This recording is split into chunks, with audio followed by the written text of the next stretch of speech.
Thank you, Nikki, and thank all of you for being here tonight. You know, I intentionally left my comments, written comments at the table over here because I want to just speak from the heart about the importance of what's happening at Heart and Hand. First, let me ask you to join with me in thanking Molly Hughes for being here and her talents.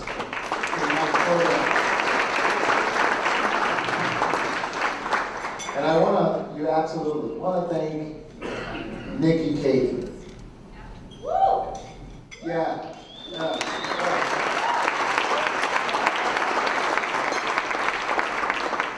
know, it takes someone special we all can sit at home and see a challenge and a need and feel the tug at our heartstrings and want and have a willingness to act.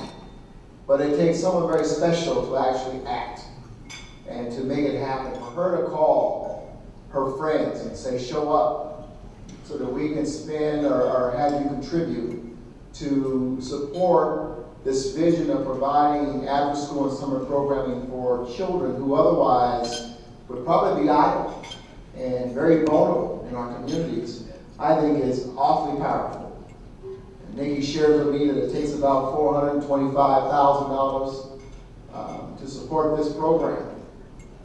But she's impacting lives in a way that exponentially will outshine and outstrip $425,000. We're talking about a lifetime of impact. And so to Nikki, tonight we stand up and we salute you in heart and hand for what you're doing. Thank you. Nikki, with you and your friends, I want to share something with you that I found out probably back in the turn of the century, 2000.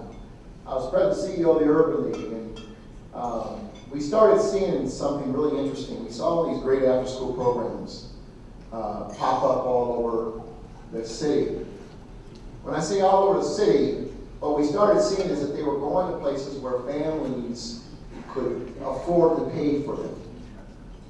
And it was only our hypothesis. We had no scientific way to prove that they were only going to places where kids could afford to pay for them. And at the same time, we're looking at this widening achievement gap. Kids who were find themselves involved in games as early as 6 and 7 years old. Kids who were finding themselves in trouble being sexually molested or involved in sexual activity way before any one of us could ever imagine a young child being involved in such activity. And so we commissioned a study to tell us where after-school programs exist, qualified, professional after-school programs. And what we got back absolutely stunned us. It was almost like a red line around the city. In places like Five Points and Park Hill, Montbello, and other parts of the city where kids were most at risk, there were no after-school programs. Their schools shut down at 3 o'clock, went dark, and kids were set out on the street, no after-school programs. And as an Urban League, we decided that we would embark upon an effort to open up 10 after-school programs in a matter of a certain number of years. I can't remember the number of years. But the power of what we found out when we opened up our after-school programs is that we saw kids' academic performance begin to improve.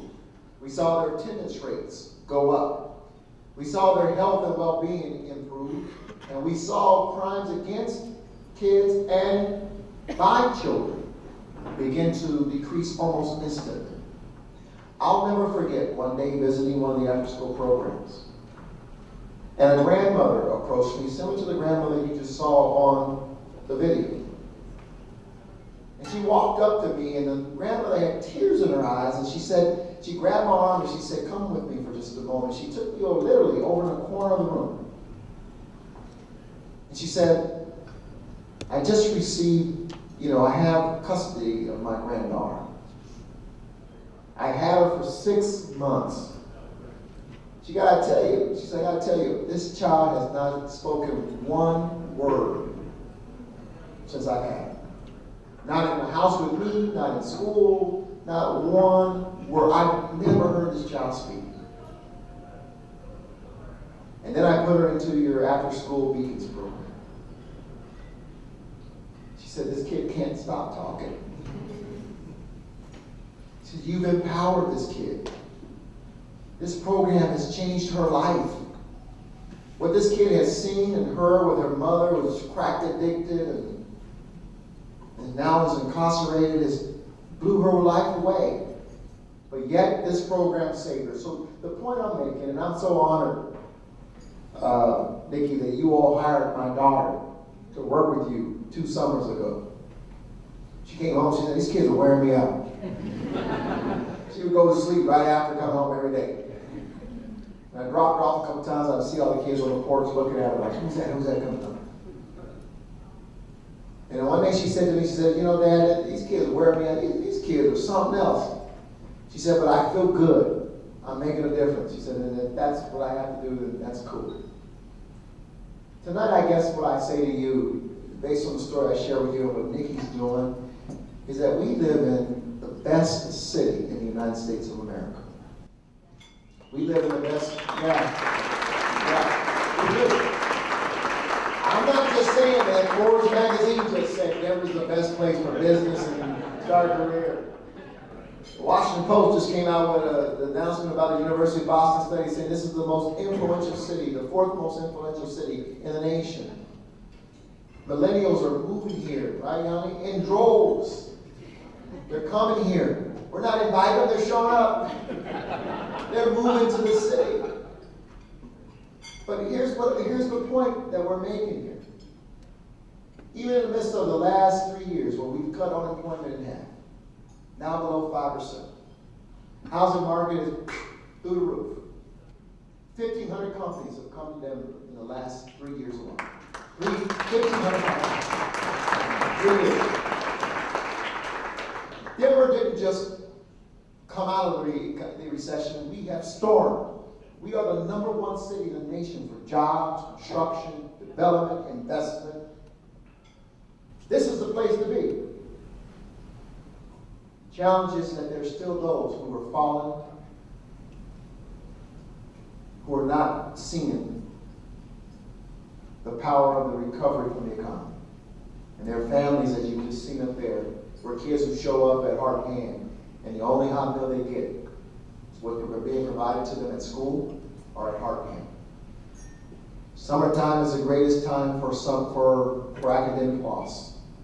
Heart and Hand standing in the gap. This city is great, not because the mayor says we're great, not because we're creating jobs, not because investments are occurring, but because there are organizations like Heart and Hand willing to say, I'll stand in the gap for those where the apple is not falling to their feet. And so tonight, I hope you take your presence here much more seriously than maybe you thought when you left the home. What Heart and Hand is doing is saying, if every one of us is going to rise, some of us must reach back and grab those who can't do it on their own. And so I say to Nikki, Katie, and Heart and Hand, thank you for reaching back and pulling those forward who can't rise on their own, pulling kids forward who maybe need someone else in addition to their parents to say, we've got you. And we'll stand with you and make sure you're okay. That you get a hot meal, that you get tutoring, that you have a safe place to go until mom or dad or mom and dad or grandma, whoever, can show up and be there for you. And so I came simply to say thank you tonight for being here tonight. And then if you have, as you prepare for the end of the year, just a little bit that you might give to a nonprofit to say, I want to make a difference. I don't care if it's $5, $10. I'm going to go back to the city and say, what can we give to Heart and Hand? But whatever you can give, if you're thinking about a charity or end of the year giving, give the Heart and Hand. Because indeed, we're making an excellent. Thank you. God bless you. Appreciate you.